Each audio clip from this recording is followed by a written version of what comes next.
Ladies and gentlemen, and little listeners too, snuggle down and close your eyes.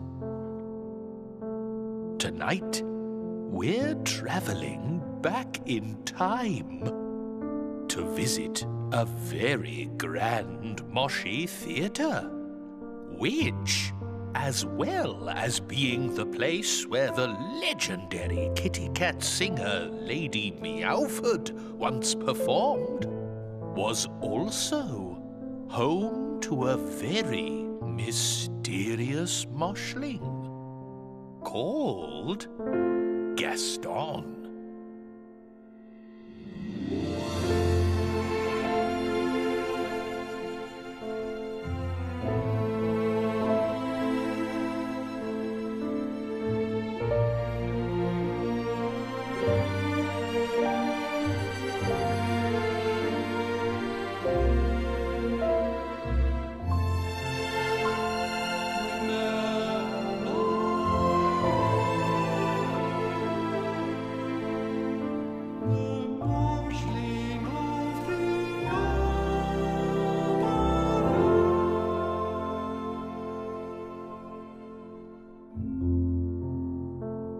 Long ago, beneath a theatre just off Oola Lane, tales began emerging of a distant, sweet refrain. Stagehands kept reporting they could hear delightful singing. But let's rewind this story and start at the beginning. The theatre was an opera house, very old and grand. And tickets for performances were always in demand. Famous moshlings visited, and some played on the stage. For when it came to musicals, this was a golden age. One of the most legendary singers to appear was the chanteuse Lady Meowford, a star, especially here. Moshlings came from miles around to hear her voice so soothing. But another voice beneath the stage was equally as moving.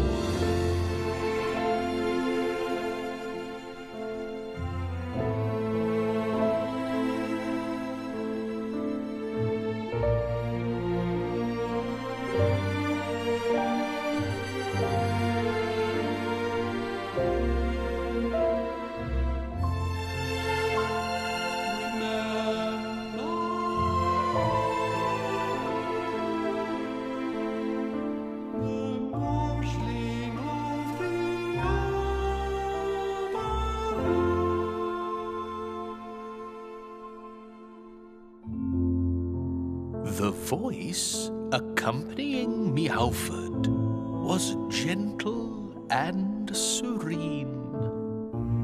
And at first, when moshlings heard it, they thought it was a dream.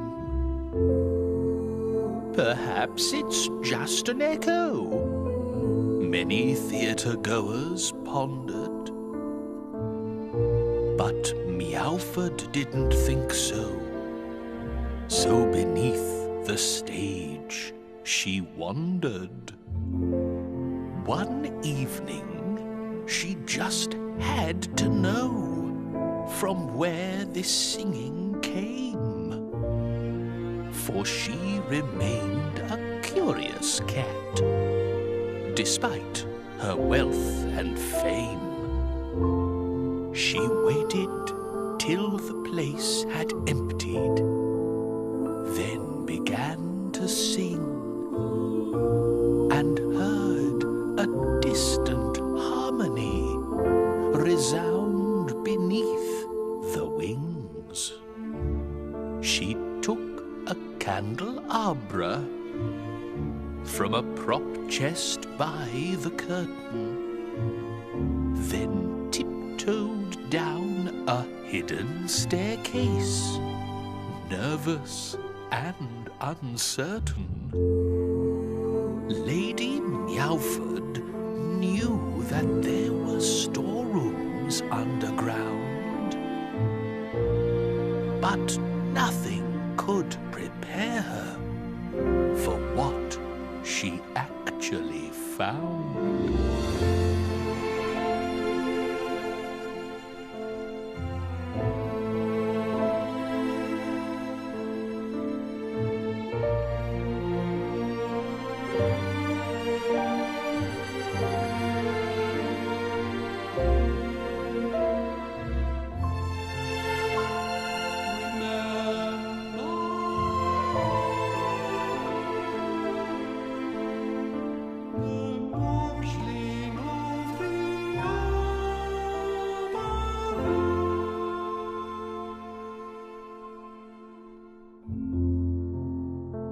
Deep down in the cellars, behind some mops and brooms, Lady Meowford came across some long-forgotten rooms. These must be extra dressing rooms from many moons ago, thought the singing kitty as she saw a distant glow. At the bottom of the corridor, a door leaned just ajar, and there, beneath its peeling paint, she saw a faded star. Lady Meowford hummed a little tune as she walked in, and a moshling, with his back to her, began to slowly sing. "Ahem," said Lady Meowford by way of introduction. "Do you work down here, or are you part of upstairs' new production?" The mystery moshling turned around and offered her a rose. "No," he said, "I'm Gaston, the singer no one knows."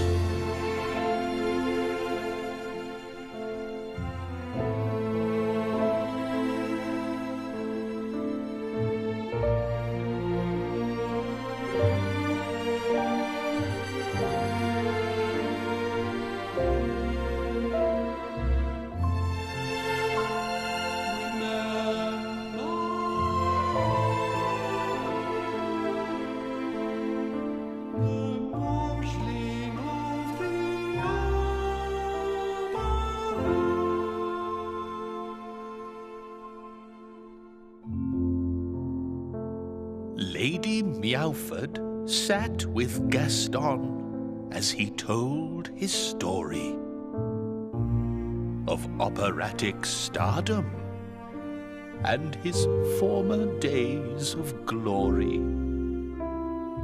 "See, once I was a star like you, but all stars finally fade. So now I live below this theater where my star was made." Gaston then explained how he had been forced into hiding when audiences turned their backs once his fame was sliding. But every time I hear your voice, it makes me want to sing. It really is the most enchanting kitty-catty thing. But your voice, too, is beautiful. Lady Meowford beamed. I thought it was imaginary, a serenade I'd dreamed. In that case, follow me, said Gaston, taking Meowford's paw. I'll show you somewhere magical that few have seen before.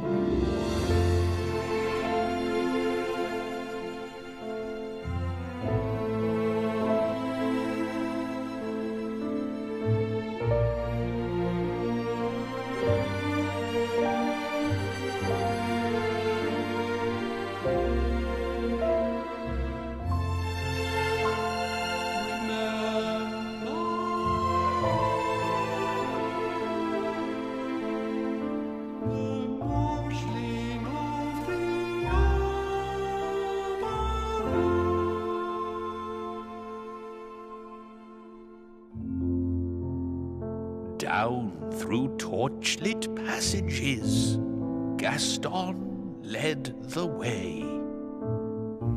Past faded posters of his shows, unloved and in decay. Lady Meowford thought she might be dreaming, not awake. Especially when they reached a shimmering subterranean lake.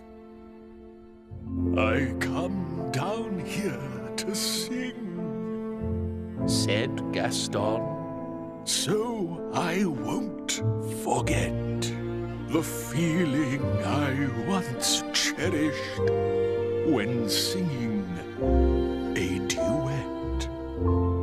This lake gives off an echo, and this cavern that's before us makes it sound as if I'm part of one big dreamy chorus. Lady Meowford gazed around as Gaston sang a note so beautiful it summoned forth a little rowing boat. He gazed into her eyes and said, "You're truly a delight," then drifted off to sing a song, his music of the night.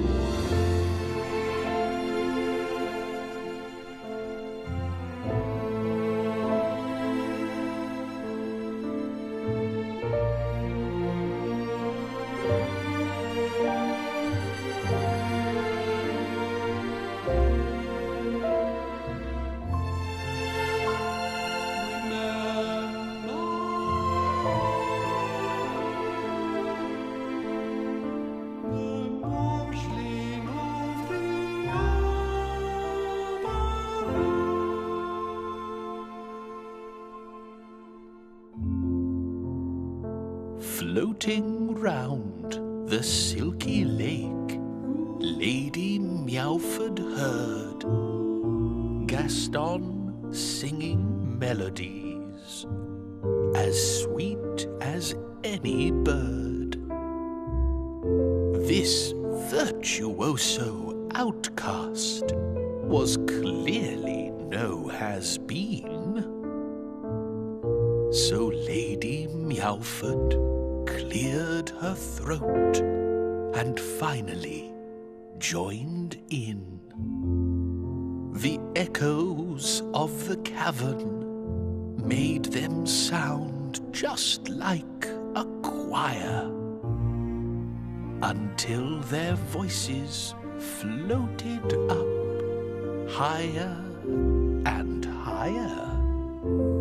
Outside the theatre, up above, a crowd was gradually forming, wondering who was up this late below the streets performing.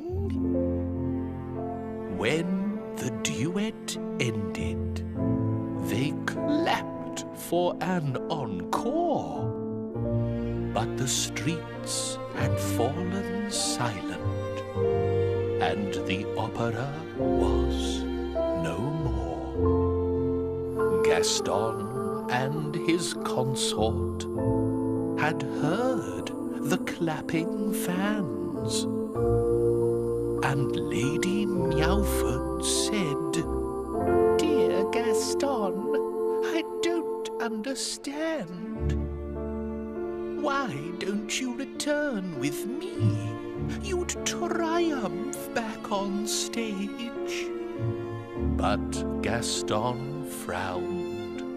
"I haven't seen an audience in an age." They wandered back to Gaston's lair and said a fond farewell, promising this night would be a tale they'd never tell.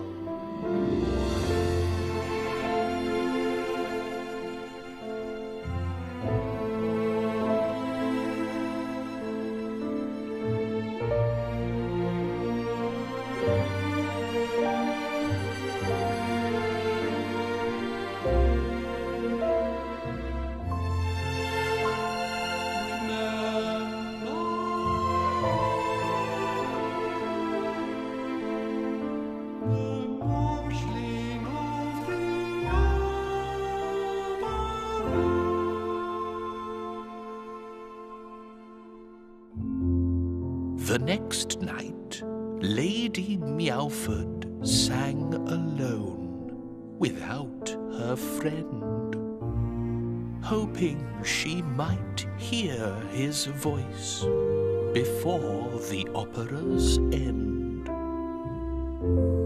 But Gaston stayed inside his room beneath the wooden rafters. He'd learned the hard way not to dream of happy ever afters. But then, one night, he saw a withered petal on the floor from the rose he'd given Meowford when she wandered through his door. His mind returned to that night when they sang their sweet duet. So he searched his heart and then proclaimed, "The show's not over yet." He rushed up to the opera house where he was once revered, and through a door beneath the stage he finally appeared. Lady Meowford smiled and introduced him to the crowd. And when they started singing, Gaston felt so very proud.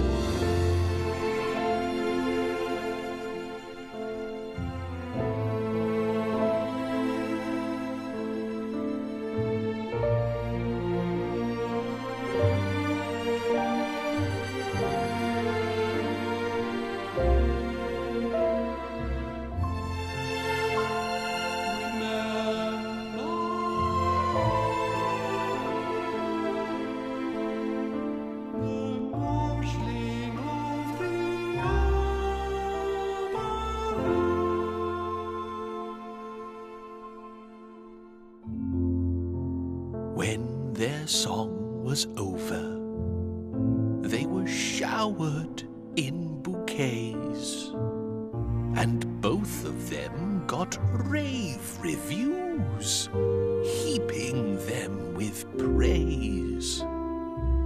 Eventually, Gaston disappeared. See, fame was not his thing. All he sought was one more chance to entertain and sing.